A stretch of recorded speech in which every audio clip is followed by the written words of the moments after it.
on va maintenant équilibrer une demi-équation électronique. L'écriture d'une demi-équation électronique se fait en plusieurs étapes que l'on va détailler afin de respecter deux choses, c'est-à-dire la conservation des éléments et la conservation de la charge, c'est-à-dire une charge équivalente de part et d'autre des réactifs et des produits. Prenons un exemple simple. Le Cu2+ capte 2 électrons pour se transformer en atomes. Ainsi, si on regarde les éléments, la conservation des éléments, Cu, Cu, donc c'est équilibré. La charge, quand on regarde l'ensemble qui est là, on a 2 charges positives. De ce côté, il n'y a aucune charge. Ça veut dire que c'est neutre. Donc, automatiquement, de ce côté, ça doit être neutre. Or, on a initialement un excès de charge. Ici, on a 2+. Pour compenser ces 2+, on va rajouter 2 électrons. Ainsi, 2 électrons vont venir compenser 2 charges positives ici. 2+ et 2-, ça fait 0. 0 charge côté réactif, 0 charge côté produit. On a équilibré les charges. On a ainsi équilibré les charges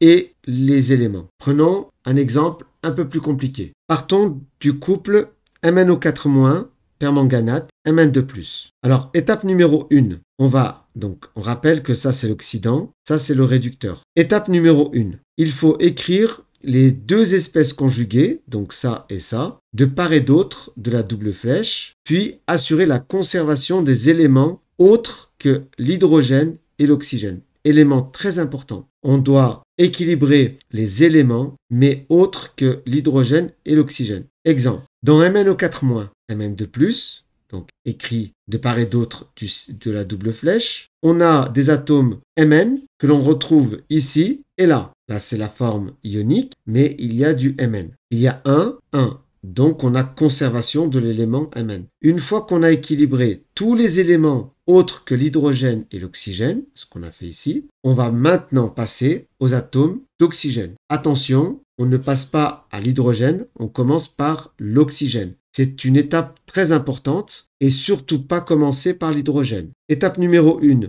conservation des éléments autres que l'hydrogène et l'oxygène.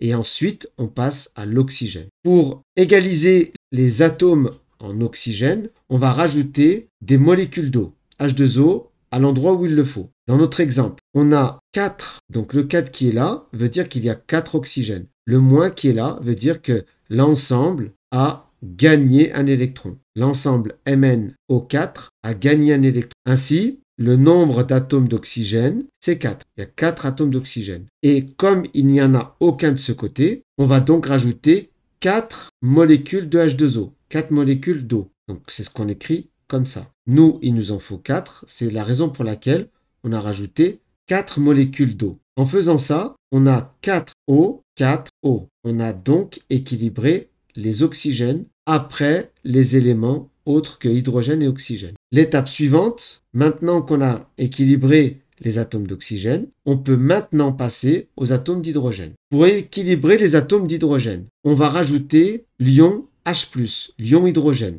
Initialement, ici, on a équilibré Mn, on a équilibré l'oxygène, mais maintenant, en rajoutant des molécules d'eau, on a rajouté des hydrogènes. Une molécule d'eau contient 2 hydrogènes, et le fait qu'on ait rajouté 4 molécules d'eau, cela veut dire qu'on se retrouve avec 4 fois 2, 8 hydrogènes de ce côté. Chaque molécule contient 2 hydrogènes, on en a 4, donc on a 4 fois 2 atomes d'hydrogène, donc 8 atomes d'hydrogène. Comme les atomes d'hydrogène doivent être équilibrés de ce côté, on va rajouter de ce côté 8H+. En faisant ça, 8H+, ça fait 8H, 4 fois 2, 8, on vient d'équilibrer les hydrogènes. On a ainsi équilibré les atomes autres que l'hydrogène et l'oxygène, puis les atomes d'oxygène en rajoutant ça, puis les atomes d'hydrogène en rajoutant 8H+.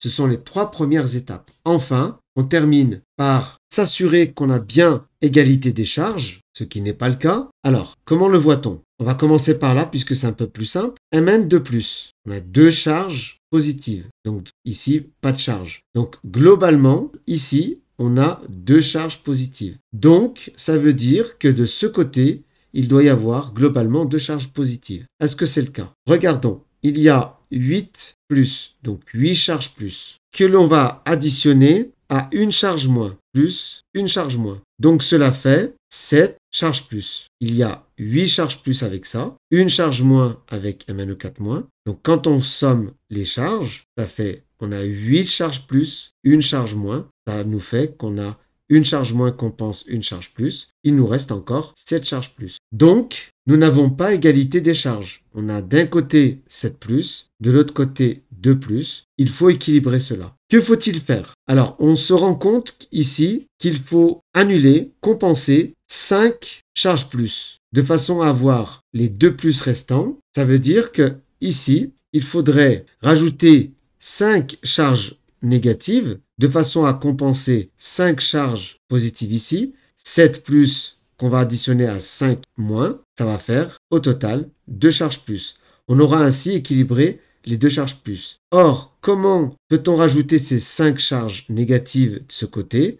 Eh bien, l'électron est justement chargé négativement, donc on va rajouter de ce côté 5 électrons. Les 5 électrons ici vont compenser 5 charges positives issues de ça. Ainsi, on aura les 2 charges positives restantes. On peut le voir, vérifier globalement. On a 5 électrons, donc 5 moins, plus une charge moins, ça fait 6 charges moins, plus 8 charges plus, il nous reste bien 2 charges plus. C'est ce qu'on voulait avec les charges ici, qui sont globalement de 2. Voilà, on a presque fini. Maintenant, il faut mettre les états physiques de tout ce qu'on a trouvé dans cette équation ici. MnO4- est en solution aqueuse, c'est un ion en solution aqueuse. On va donc rajouter ici AC pour dire qu'il est en solution aqueuse. L'ion H+, également, il est en solution aqueuse, donc on va rajouter aqueux. Les électrons, il n'y a pas d'état. Mn2+, même chose, c'est un ion en solution. Ainsi, on va rajouter en solution aqueuse, c'est-à-dire de l'eau, AC ici. Et il y a de l'eau qui est également le solvant, mais lui, on va l'appeler l'eau liquide. Ce n'est pas le solvant. Donc, c'est des molécules dont on a eu besoin pour équilibrer les atomes d'oxygène et les atomes d'hydrogène. Voilà, j'espère que cette vidéo t'a plu. N'hésite pas à mettre un pouce vers le haut pour m'encourager à poursuivre, à t'abonner si ce n'est pas déjà fait, à activer la cloche pour être informé des nouvelles vidéos et n'hésite pas à partager cette vidéo avec le maximum de gens. Allez, bon courage!